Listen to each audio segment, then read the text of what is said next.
In 1831, the cure of cholera and its preventatives. 1832, repertory of antisoric medicines with preface by Hahnemann.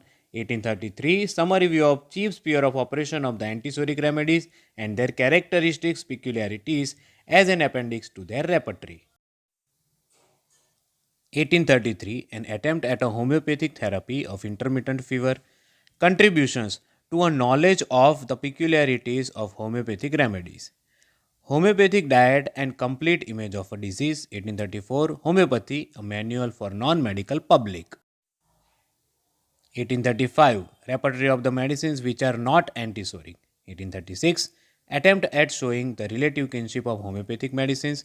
1846, therapeutic manual for homeopathic physicians for use at sickbed and in the study of materia medica pura. 1828 to 46, constant contributor to the homeopathic journals. 1848, established Homeopathic Society of Rhineland and Westphalia.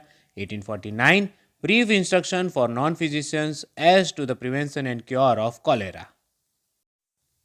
1853, the two sides of human body and relationships, homeopathic studies.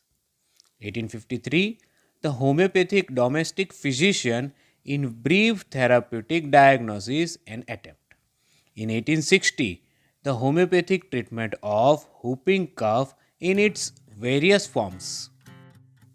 1863, the aphorisms of Hippocrates with notes by a homeopath. 1864, attempt at a homeopathic therapy of intermittent and other fevers, especially for would-be homeopaths. Second, augmented and revised edition. Part 1, the pyrexy.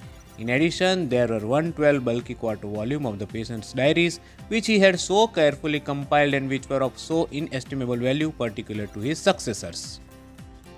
So, this was all the work from Dr. Boning Hassan. Hope you liked the lecture. Please like, share and subscribe my YouTube channel Medic Talks. Thank you very much.